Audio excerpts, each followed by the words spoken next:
एक गीत 100 अफसाने।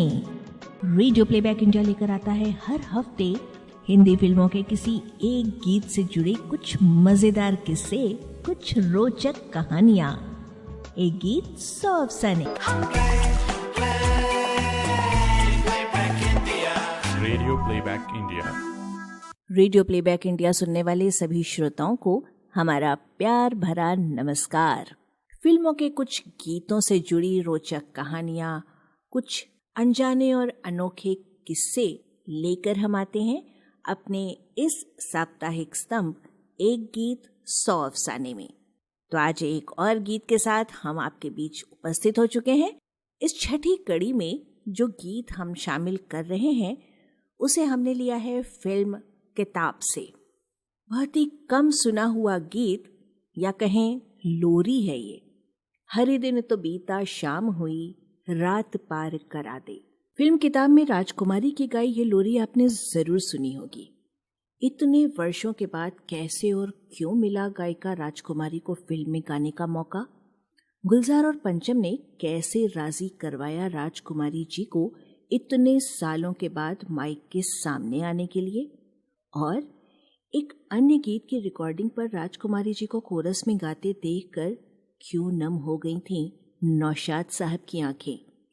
चलिए आज के इस अंक में राजकुमारी जी से संबंधित इन सब बातों की जानकारी हम आपको देते हैं।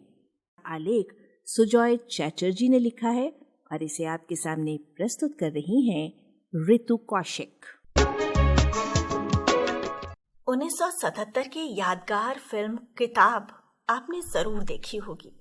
बहुत ही सुंदर फिल्म, किरदार ऐसे कि जैसे हमारी आपकी जिंदगी के किरदार हों। फिल्म की मूल कहानी विख्यात बांग्ला लेखक समरेश बसु की कहानी पथिक थी, जिसे गुलजार साहब ने किताब के रूप में हिंदी के दर्शकों के लिए प्रस्तुत किया। बांग्ला से हिंदी में अनुवाद कार्य में भूषण बनमाली और देवव्रत सेनगुप्ता ने गुलजार की मदद की। फिल्म के मुख्य कलाकार थे उत्तम कुमार, विद्या सिन्हा, दीना पाठक, मास्टर राजू और मास्टर टिटो। फिल्म की हर बात अनोखी थी और उतने ही अनोखे थे इस फिल्म के सभी गाने।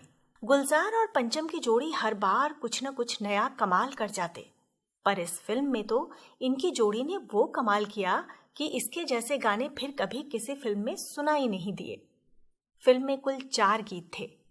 पंचम का गाया धन्नो की आंखों में रात का सुरमा, पद्मिनी और शिवांगी की आवाजों में मास्टर जी की आ गई चिट्ठी, सपन चक्रवर्ती का गाया मेरे साथ चले न साया और राजकुमारी की आवाज में लोरी हर दिन तो बीता शाम हुई, रात पार करा दे।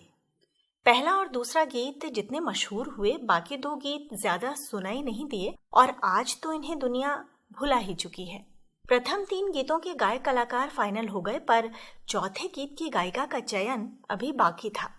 पंचम और गुलजार दोनों को समझ नहीं आ रहा था कि आखिर किससे ये गीत गवाया जाए। ये गीत एक लोरी थी जो दीना पाठक पर फिल्माया जाना था, इसलिए किसी कम उम्र की आवाज या किसी जानी पहचानी आवाज से गवाना उन्हें उचित नहीं लग रहा था। जब दोनों की ये बातचीत चल रही थी तब वहां गुलजार साहब के असिस्टेंट प्रदीप दुबे भी बैठे थे। जानते हैं ये प्रदीप दुबे कौन है? गायिका राजकुमारी जी के बेटे। राजकुमारी गुमनामी के अंधेरे में चली गई थी। 40 के दशक के अंत तक राजकुमारी ने पार्श्व गायन जगत पर राज किया, पर बदलते दौर के साथ साथ वो पीछे होती चली गईं। लोग उन्हें भूलते चले गए। काम के अभाव में उनकी माली हालत भी गिरती चली गई। घर चलाने के लिए कल की मशहूर गायिका अब कोरस में नजरें चुरा कर गाती।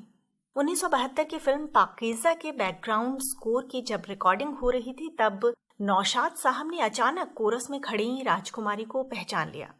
वो चौंक गए। नौशाद साहब को राजकुमारी की ये अवस्था देखकर बहुत बुरा लगा। संगीतकार बनने से पहले जिस मशहूर गायिका के गाने वो सुना करते थे, जिनकी वो इतनी इज्जत करते थे, वो ही गायिका 2 वक्त की रोटी जुटाने के लिए अब उन्हीं के कोरस में गा रही हैं। ये सोचकर उनकी आंखें नम हो गईं। उन्होंने फौरन फिल्म पाकीज़ा के लिए एक गीत तैयार किया और राजकुमारी की एकल आवाज में उसे रिकॉर्ड किया। वो गीत था नजरिया की मारी। फिल्म पाकीज़ा के इस गीत के बाद भी किसी और संगीतकार ने राजकुमारी जी की तरफ ध्यान नहीं दिया। अब वापस आते हैं उनके बेटे प्रदीप दुबे पर, जो गुलजार और पंचम के यहाँ बैठे थे। प्रदीप को देखकर गुलजार साहब को अचानक ख्याल आया कि क्यों न ये लोरी राजकुमारी जी से गवाई जाए। पंचम को भी आइडिया अच्छा लगा। दोनों के कहने पर प्रदीप ने पंचम और राजकुमारी की मुलाकात फिक्स करवा दी। राजकुमारी उन दिनों मुंबई के किसी चौल में रहती थी और अपनी गरीबी से जूझ रही थी। उनसे मिलने पंचम खुद उस चाल में गए।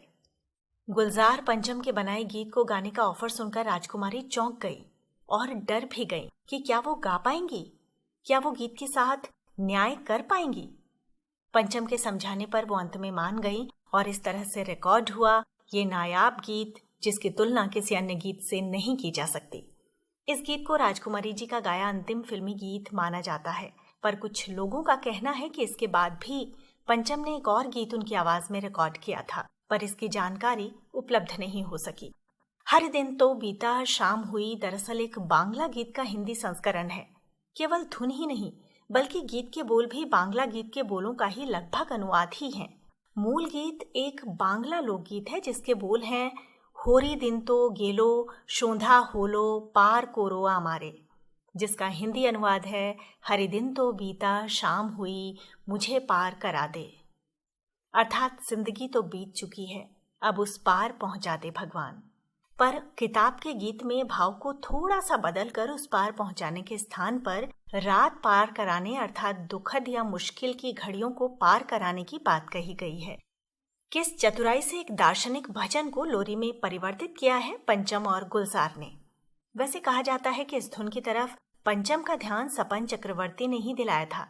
एक और बात यह है कि इस बांग्ला लोकगीत को सत्यजीत रे ने अपनी 1955 की माइलस्टोन फिल्म पौथेर पांचाली में चुनीबाला देवी से गवाया था। 2006 में बांग्ला फिल्म कृष्ण आमार प्राण में शिल्पी पाल ने इस भजन को गाया था। 2012 की बांग्ला फिल्म इडियट में इस गीत के मुखड़े को लेकर नए अंदाज में एक गीत जुबीन ने गाया था।